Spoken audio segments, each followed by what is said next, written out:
in affiliation with Boss Rush Games. Please visit Boss Rush Games and follow them at the links below to read reviews, hear podcasts, and for all things video game related. Boss Rush Games. Play games. Be better.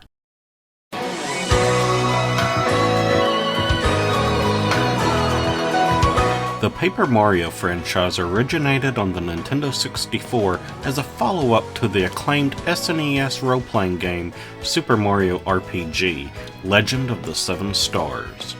Both titles perfectly blended the platforming gameplay that Mario is known for with simplified role-playing mechanics that's approachable for both veterans and newcomers alike. The mix of 2D and 3D graphics in Paper Mario ensured that the game would stand out from the crowd of other Me Too RPGs that opted for a standard fantasy art style. All of this solidified Paper Mario as a bona fide hit, and it appeared that Nintendo had an RPG franchise that could go the distance with the best of the genre. The series maintained that RPG formula with its sequel, The Thousand-Year Door, but the third game, Super Paper Mario, ditched the RPG features and focused much more heavily on its platforming gameplay. Since then, each entry has delivered a brand new, distinctive experience that can't be found anywhere else. Needless to say, many fans haven't been thrilled about this shift, and begrudge the franchise for abandoning its RPG roots. The 3DS exclusive Sticker Star in particular has been the target of much animosity from gamers, despite it being nominated for several Handheld Game of the Year awards and obtaining a respectable 75 out of 100 score on Metacritic. This bitterness has seemingly transferred over to the following two entries as well, and the Switch's recent release of Paper Mario: The Origami King is no exception. What should be a slam dunk for Nintendo has turned into a game many consumers have avoided due to presumptions and the mixed reception of a previous title. That makes much of the Paper Mario franchise perfect for trash or treasure, so I'm here to set the record straight. Is the Origami King worthy of player apprehension, or does it deserve its time to shine? Let's find out. Our adventure begins with Mario and Luigi on their way to Peach's castle to partake in the Origami Festival being held in Toad Town. Once they arrive, however, they find the entire area spookily deserted, the streets only inhabited by the folded origami left behind by the townsfolk.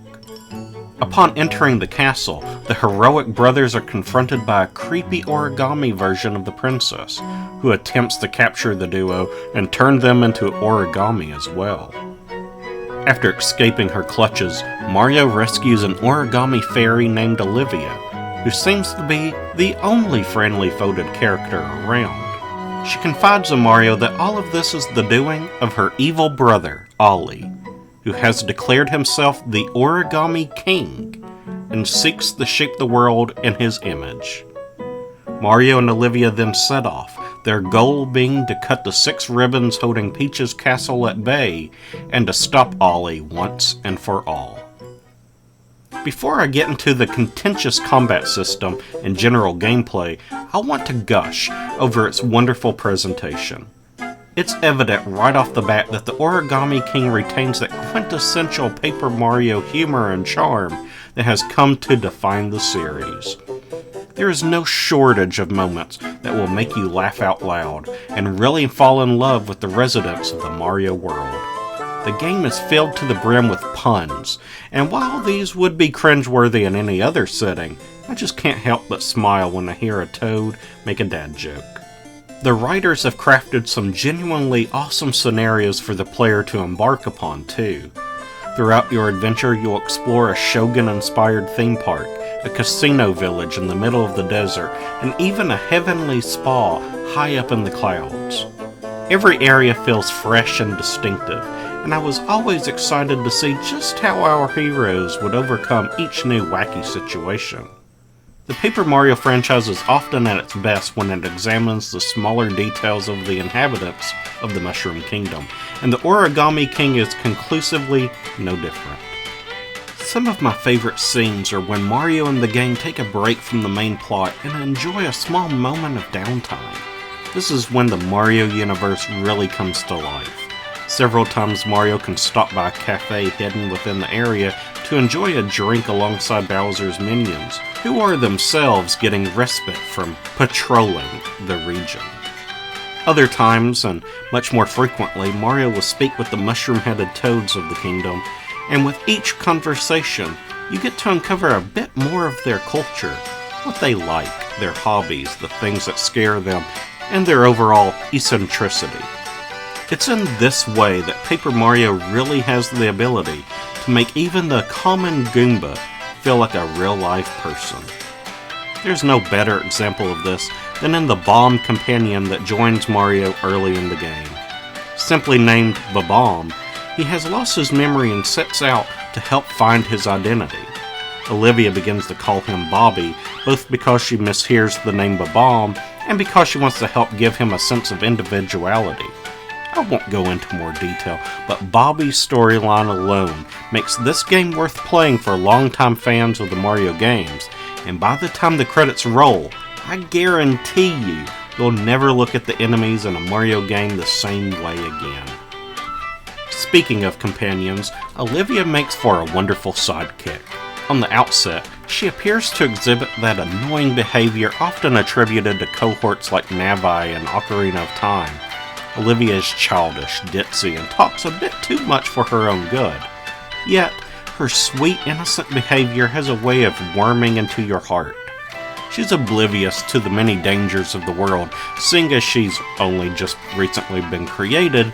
Thus, this defenselessness makes her a character that you just want to protect.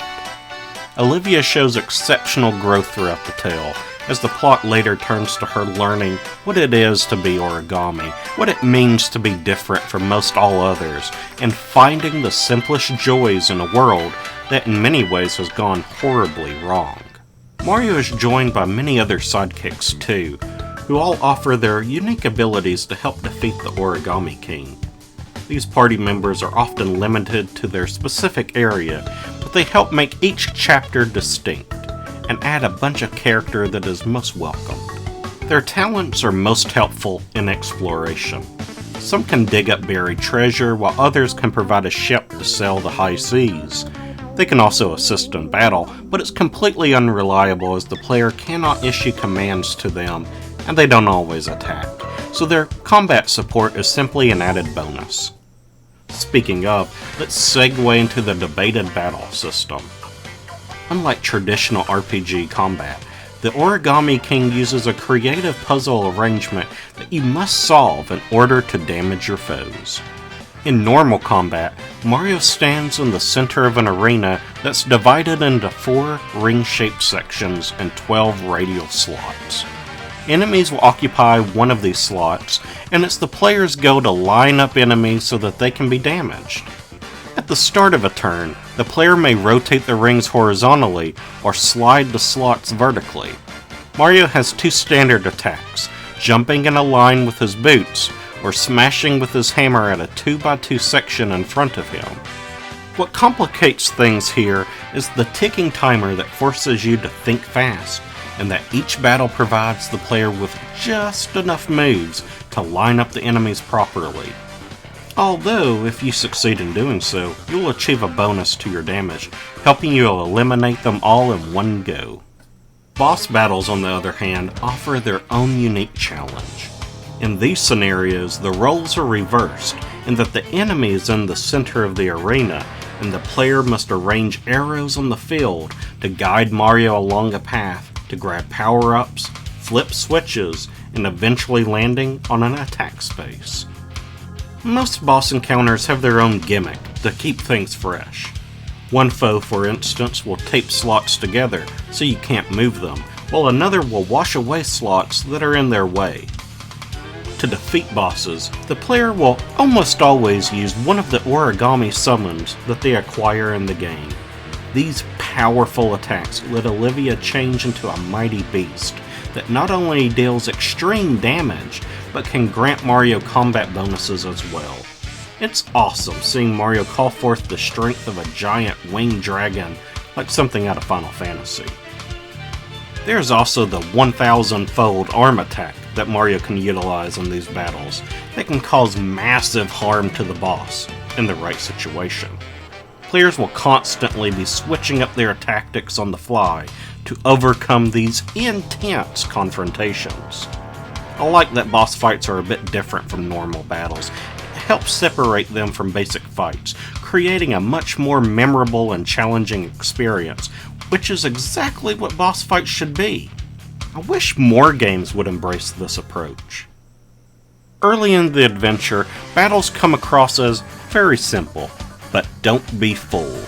You'll be lulled into a false sense of confidence that can quickly blindside you with an intricate brain teaser that comes out of nowhere. Most all normal battles are arranged in a way for the player to succeed in just one round, but this isn't always obvious. Failing to remove all enemies on the board can quickly lead to a large loss of health and a swift defeat. This can make it really frustrating when you screw up in this game. You know that every puzzle can be solved, that every battle can be won perfectly, so when you mess up, it's all on you. The game won. It's not because you didn't have the best gear or didn't level up enough, it's because this cute little Mario game outsmarted you yet again. It's infuriating at times, and that timer doesn't make things any easier, as it pushes you to think faster, and often that can lead you to making a costly mistake like using a turn that you weren't meaning to use. And when that happens, it's hard not to toss the controller. Despite the surprising difficulty of later stages, the developers did design the game for players to make it as easy as they want it to be. There are tons of ways that gamers can tailor the experience should they want to. For starters, if players find themselves stuck on a particular move, they can press the X button to call up Olivia, who will offer a bit of advice on just how to remedy the situation. These hints are usually just enough to nudge the player in the right direction, with suggestions like putting flying enemies in a line as only Mario's jump can damage them, or placing a Koopa shell out front, so it can damage all foes behind it when it's hit. For those that are having a very hard time fighting enemies, the Puzzle Solver item is a more extreme solution. When used, this item walks the player through the steps on how to complete the existing puzzle, and even stops the clock, so the player can take his or her time. This is perfect for more casual players or younger gamers that haven't quite grasped the concept yet, but still want to play the game. Some people have a problem with the Puzzle Solver item, but I contend that it's a purely optional tool that can help players overcome any hurdles that hinder their gaming experience. Accessories are almost necessary in overcoming some of the later challenges. Mario can equip badges that can help increase health, decrease damage taken, put more time on the clock, and other great benefits. Weapons are also plentiful. Although Mario essentially only has his boots and his hammer, there are many types of each, from iron boots that allow Mario to stomp on spiky enemies, to hurling hammers that can be tossed at foes from afar. All special variants of weapons will eventually break, so players will want to hoard a good amount of the most powerful ones so they aren't stuck with their standard gear in a tough situation. Items are also at your disposal, and players can choose to take a turn to eat a mushroom to heal up, or employ a damage-dealing tool like a fire flower, pow block, or raccoon tail as well. Coins find exceptional use in aiding in combat. Early on, Mario will gain the ability to increase the battle timer by paying out coins that he has collected. Every 10 coins adds a single second, so it's not too expensive, and can really turn the battle in your favor if you just need a little more time to think. If you're desperate, Mario can shower the field with coins to get the audience of Toads in on the fun. Bribing Toads will make them come out of the stands, and depending on how much you pay, will let them damage foes, replenish Mario's health, and make moves on Mario's behalf. The audience size is determined by the Toads Mario finds throughout his travels, so this tactic becomes more beneficial as the adventure goes along. finding Toads is perhaps one of the best aspects of the entire game. Toads are hidden everywhere, presenting tons of small little puzzles throughout the adventure. These reminded me a lot of finding moons in Super Mario Odyssey or the Koroks in Breath of the Wild. You're encouraged to check everywhere and everything, to experiment with the world around you. The fact that they join the audience and aid in battles is just a nice extra that makes it all worthwhile. In fact, I would go as far to say that the majority of the Origami King is an amalgamation of many different kinds of puzzles. When you're not in battles or finding Toads, you're exploring Zelda-esque dungeons with hidden treasures and cryptic riddles. Sometimes you will spy a chest conspicuously out of reach and have to figure out just how to get the goodies hiding within. There are also giant papier-mâché macho enemies that you will encounter, and discovering how to hit their weak points becomes a puzzle all in itself. In short, the Origami King is always challenging you with a new problem that you will just have to decipher, and that's where the fun is. Toads aren't the only collectibles to be found out in the world. There's a surprising amount of things to uncover, such as dioramas of characters and objects in the game, and extra hearts that extend your health points. There are also holes in the scenery that you can fill with confetti. This is similar to restoring color in the world, which was done in Color Splash, and while it doesn't add a lot to the game, it is a nice touch. As you collect more items, you'll unlock extras in the Toad Town Museum, which has an impressive collection of concept art and other behind-the-scenes materials. It's something you don't see often in Nintendo games, so it's a good change of pace to peek behind the curtain of the Nintendo think tank. You can also unlock music CDs that allow you to listen to the game's many tunes, and as always, this Mario game has a glorious soundtrack. Comprised by a team of composers, the Origami King has a wide variety of musical styles to match the many different areas you'll explore and situations that you'll be placed in.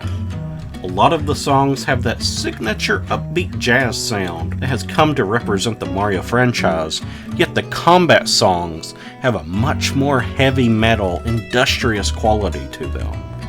They're out of place, but in a good way. It helps distinguish that the enemies themselves are out of place in the standard Paper Mario world, and I like that. There are some musical numbers, about one per chapter, that are a bit odd. They show up out of the blue, and while there are lyrics displayed, there's no actual singing because, well, you know, Mario games rarely have actual voice acting. The first time I saw one of these, I thought it was kind of funny. But after the second, I just felt that they were unnecessary and needed to go. If I had to choose the one negative with the game, it would be that it feels just a tad too long. There are approximately 8 worlds to explore, which is about one too many. At around the 2/3 mark, I felt that I had gotten just about everything that I wanted out of the game, and felt compelled to rush towards the finish line. It took me only around 30 hours to complete it, and while that's not long for your typical RPG, it's quite lengthy for a beefed up puzzle game that the Origami King is. The stressful nature of some of the later battles also compounds on that to some degree. Paper Mario the Origami King is not a return to the RPG format that started the franchise. If that is what you want out of this game, then you're going to have a bad time. However, if you're open-minded for a more unique gaming experience, you'll be pleasantly surprised at the amount of fun that you can find here. It has the engaging story, the remarkable charm, and the polished gameplay that all Paper Mario games have. Be willing to step outside of your comfort zone with the Origami King. Discard any predispositions, and just see what kind of fun can unfold. Anyway, here's Wonderwall.